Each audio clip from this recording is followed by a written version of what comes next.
নমস্কার, আপনারা দেখছেন বাংলা বার্তা ইউটিউব চ্যানেল।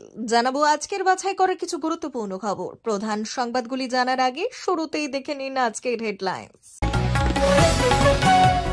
ভোটের আগে বাংলায় হাজার হাজার সরকারি চাকরি কিভাবে করবেন আবেদন। নন্দীগ্রামে জিতলে দল ছাড়বো, শুভেন্দুকে সরাসরি চ্যালেঞ্জ কাঁথি পুরসভার চেয়ারম্যান। নন্দীগ্রামে হারিয়েছি, এসআইআর হলে ভবানীপুরেও হারাবো, মমতা বন্দ্যোপাধ্যায়ের বহিরাগত অভিযোগে পাল্টা হুঁশিয়ারি শুভেন্দু অধিকারী। 6 মন্ত্রীকে টিকিট বাদ বললেন 16 বিধায়ক। বিহারে 101 জন প্রার্থীর নামই ঘোষণা বিজেপির। 2050 250+ আসনে ক্ষমতায় ফিরতে তৃণমূলকে মেদ চড়ানোর পরামর্শ কুণালের। ভারতে ফাঁসির সাজা বন্ধ করে দিল, এবার বন্ধ করে নতুন শাস্তি। সুপ্রিম কোর্টে কি বলল মোদীর সরকার। 100 থেকে 1000 থেকে বেড়ে 1500। রাজ্যে বার্ধক্য ভাতা বাড়ানোর কথা বলছে কেন্দ্র সরকার। শিক্ষকদের টেট পাস মামলায় সুপ্রিম কোর্টে বড় মোড়, রিভিউ পিটিশন বালো স্বস্তির আর্জি। ডাক্তার দেখিয়ে আসছি বলতেই মার, চাঁদা জুলুমে শিউরিতে সেনা জওয়ানকে বেধড়ক প্রহার, টার্গেট স্ত্রীও। হালকা শীতের আমেজ অনুভূত হবে রাজ্য জুড়ে, কিন্তু বৃষ্টি পিছু ছাড়বে না, যা বলল আবহাওয়া দপ্তর। প্রিয় দর্শক, প্রতিদিন নিয়মিত খবর শোনার জন্য বাংলা বার্তা চ্যানেলটিকে সাবস্ক্রাইব করুন। আজকে বিস্তারিত খবরে। ভোটের আগে বাংলায় হাজার হাজার সরকারি চাকরি কিভাবে করবেন আবেদন জেনে নিন। পশ্চিমবঙ্গ স্কুল সার্ভিস কমিশন 2025 সালের গ্রুপ সি, গ্রুপ ডি অশিক্ষক কর্মী নিয়োগের জন্য অফিসিয়াল বিজ্ঞপ্তি জারি করেছে। রাজ্যের সরকারি স্কুলগুলোতে গ্রুপ সি এবং group D peon, laboratory attendant, night guard পদে মোট 8477টি শূন্যপদ নিয়োগের ঘোষণা করা হয়েছে। নিয়োগ প্রক্রিয়াটি সম্পূর্ণভাবে এসএসসির অফিসিয়াল ওয়েবসাইটের মাধ্যমে অনলাইনে অনুষ্ঠিত হবে। যোগ্য প্রার্থীরা নির্ধারিত সময়সীমার মধ্যে আবেদন করতে পারবেন। অনলাইন আবেদন প্রক্রিয়া শুরু হবে 3রা নভেম্বর এবং শেষ হবে 3রা ডিসেম্বর। এছাড়াও পরীক্ষা হবে আগামী 2026 সালের জানুয়ারিতে।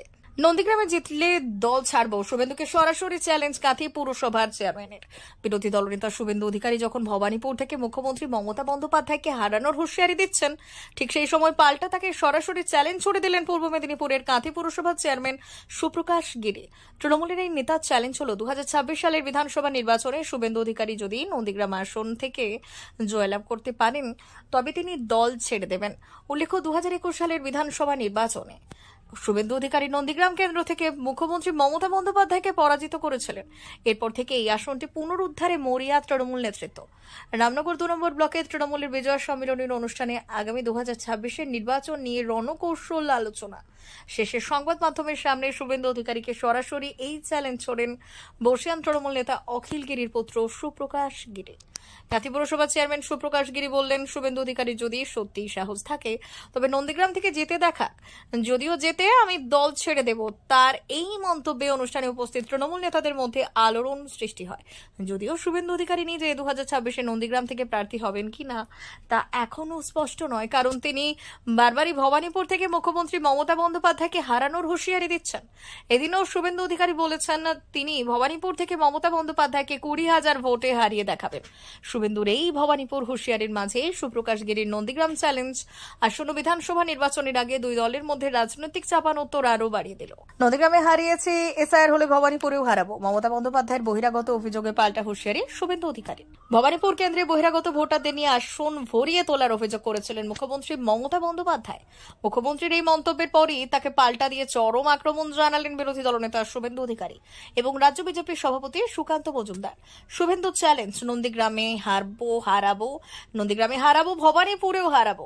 মুখ্যমন্ত্রীর অভিযোগের কড়া জবাব দিয়ে বিরোধী দলনেতা শুভেন্দু অধিকারী সরাসরি তাকে চ্যালেঞ্জ ছুড়ে দিলেন। নন্দীগ্রামে মমতা বন্দ্যোপাধ্যায়কে হারানোর কথা মনে করিয়ে দিয়ে শুভেন্দু বললেন, নন্দীগ্রামে হারিয়েছি, এসআইআর হলে ভবানীপুরেও হারাবো। শুভেন্দুর এই মন্তব্য রাজনৈতিক মহলে ব্যাপক চাঞ্চল্যের সৃষ্টি করেছে। তিনি কার্যত স্পষ্ট করে দিলেন যে ভোট প্রক্রিয়া যদি স্বচ্ছ হয় তবে ভবানীপুরেও তৃণমূল নেত্রীকে পরাজিত করা অসম্ভব নয়। সুকান্ত মজুমদারের পাল্টা অভিযোগ, অন্যদিকে বিজেপির রাজ্য সভাপতি সুকান্ত মজুমদার পাল্টা মমতা বন্দ্যোপাধ্যায়কে কাঠগড়ায় তুললেন। সুকান্ত জানালেন, বহিরাগতদের প্রবেশের জন্য মুখ্যমন্ত্রী নিজেই দায়ী। বিজেপি ক্যান্ডিডেট লিস্ট অর্থাৎ 6 মন্ত্রীকে টিকিট বাদ পড়লেন 16 বিধায়ক। বিহারে 101 জন প্রার্থীর নামই ঘোষণা বিজেপি। আসন ভাগাভাগি চূড়ান্ত হয়ে গিয়েছে, কিন্তু এনডিএতে বাড়ছে অশান্তি। তার মাঝেই তড়িঘড়ি বিহার বিধানসভা নির্বাচনের জন্য সম্পূর্ণ প্রার্থী তালিকা প্রকাশ করলেন বিজেপি। বুধবার রাতে বিজেপি তৃতীয় প্রার্থী তালিকা প্রকাশ করে, যাতে 18 জন প্রার্থীর নাম রয়েছে।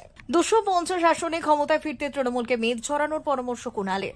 কুণাল ঘোষ লিখেছেন, মানুষ নেত্রীর প্রতি আস্থা রাখছেন, অভিষেকের প্রতি ভালোবাসা দেখাচ্ছেন, কিন্তু এই অতিরিক্ত আত্মবিশ্বাসে যদি দলের ভেতরে কিছু নেতা বা কর্মী আসল রাজনীতি থেকে সরে গিয়ে ঔদ্ধত্যে ভুগতে শুরু করেন, তাহলে বিরক্ত হবেন সাধারণ মানুষও।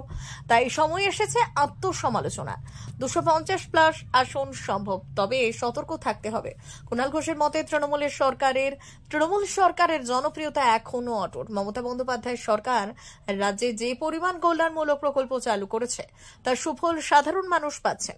পড়ুয়া থেকে প্রবীণ, গৃহবধূ থেকে চাষী, প্রত্যেকে কোনো না কোনোভাবে উপকৃত। তাই আগামী নির্বাচনে তৃণমূলের 250-এর বেশি আসন পাওয়া একেবারেই সম্ভব। তবে তিনি সতর্ক করেছেন, কিছু জায়গায় স্থানীয় স্তরে মেরামতির দরকার। সঠিক মানুষকে চিনতে হবে, ইগো আর গোষ্ঠীদ্বন্দ্ব সরিয়ে সবাইকে মানিয়ে চলতে হবে। শাসকের শরীরে জমে ওঠা মেদ বর্জন করতে হবে। পোস্টে কুণাল ঘোষ নিজের রাজনৈতিক অতীতও টেনে আনেন। তিনি লেখেন, সেই কবে 8-এর দশকের লালবাজারে সিপির ঘরে বিক্ষোভ দেখিয়ে গ্রেফতার হয়েছিলাম আমরা কয়েকজন। তখন থানার সমর্থন ছিল না, চাঁদার বড় উৎস ছিল না, কিন্তু রাজনীতি ছিল, প্রাণ শক্তি ছিল, আর ছিল মানুষের পাশে দাঁড়ানোর আবেগ। মমতাদি জানতেন কিভাবে ঘরে ঘরে মানুষকে বার করে আনতে হয়। তখনও তৃণমূল গড়ে ওঠেনি, কিন্তু ভেদ পুজো শুরু হয়ে গিয়েছিল। ভারতে ফাঁসির সাজা বন্ধ করে এবার নতুন শাস্তি। সুপ্রিম কোর্টে কি বলল মোদী সরকার? সর্বোচ্চ সাজা কি আর ফাঁসি থাকবে না? মৃত্যুদণ্ডের সাজাপ্রাপ্তের ফাঁসির বদলে প্রাণঘাতী ইঞ্জেকশন দেওয়া কি হবে না? তা নিয়ে মামলা সুপ্রিম কোর্টে। কেন্দ্রীয় সরকারের বিরোধিতা করেছে। আজ সুপ্রিম কোর্টে সেই মামলার শুনানিতেই বলা হয় যে সরকার এখনো পরিবর্তনের জন্য প্রস্তুত নয়। ফাঁসির সাজার বদলে প্রাণঘাতী ইঞ্জেকশন দিয়ে মৃত্যুদণ্ডের সাজা চেয়ে কিংবা সাজাপ্রাপ্ত বন্দীকে এই দুই অপশনের মধ্যে বেছে নেওয়ার সুযোগ দেওয়ার আবেদন জানিয়ে সুপ্রিম কোর্টে জনস্বার্থ মামলা হয়েছিল। পিটিশনের পক্ষে হাজির আইনজীবী ঋষি মালহোত্রা বললেন, অন্তত মন্দিরের বেছে নেওয়ার সুযোগ দেওয়া হোক যে তারা ফাঁসি চান নাকি প্রাণঘাতী ইঞ্জেকশন। প্রাণঘাতী ইঞ্জেকশন দ্রুত মৃত্যু হবে, এটা ফাঁসির তুলনায় অনেকটা মানবিক। ফাঁসি অত্যন্ত নৃশংস, বর্বরচিত ও দীর্ঘস্থায়ী হয়। তিনি আরো বললেন যে মিলিটারিতেও এই অপশন দেওয়া হয়। মামলাকারীদের যুক্তি, বর্তমানে মৃত্যুদণ্ডের যে সাজা রয়েছে তাকে দীর্ঘ সময় ধরে কষ্ট যন্ত্রণা করতে হয়। যদিও কেন্দ্রীয় সরকারের তরফে হলফনামা দিয়ে বলা হয়েছে যে এটা গ্রহণযোগ্য নয়। বিচারপতি বিক্রম নাথ ও বিচারপতি সন্দীপ মেহতার বেঞ্চে মৌখিক পর্যবেক্ষণে বলা হয় যে সরকার সময়ের সঙ্গে সঙ্গে এই পরিবর্তন গ্রহণ করতে প্রস্তুত নয়। শীর্ষ আদালতের তরফে বলা হয়, সমস্যা হলো সরকার বিবর্তনের জন্য প্রস্তুত নয়। এটা একটা অত্যন্ত পুরনো পদ্ধতি।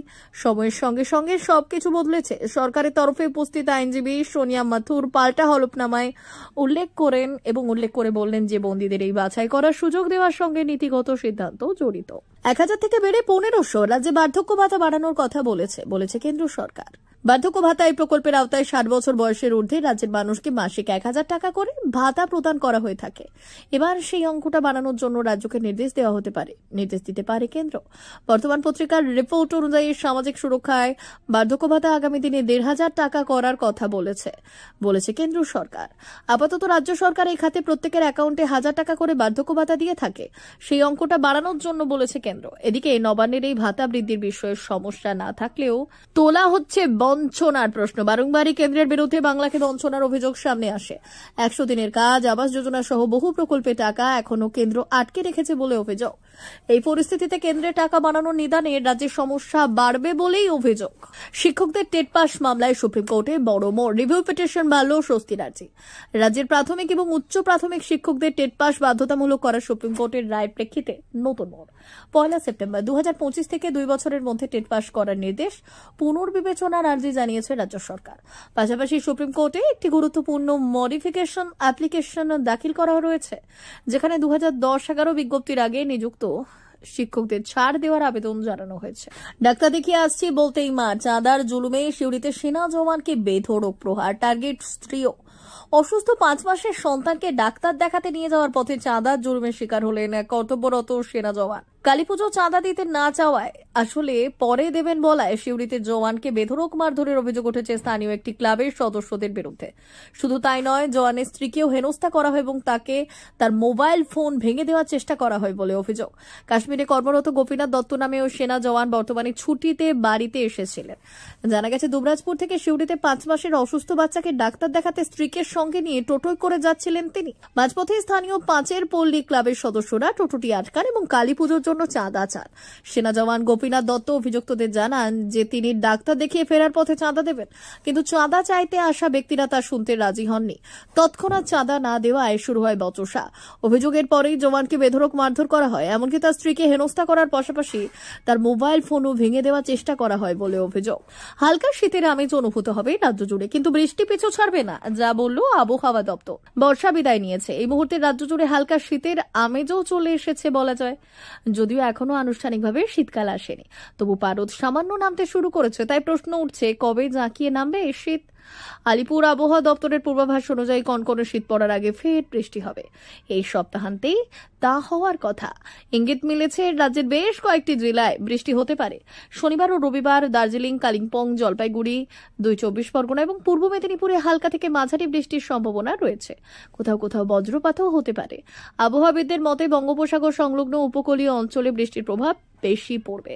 দক্ষিণ পশ্চিম দিকের আর্দ্র বায়ু যখন উত্তর দিকের ঠান্ডা হাওয়ার সঙ্গে মিশবে, তখনই এই আবহাওয়ার পরিবর্তন ঘটবে। এর ফলে সপ্তাহান্তে রাজ্যের কিছু এলাকায় মেঘলা আকাশ, বৃষ্টি ও বজ্রপাত দেখা দিতে পারে।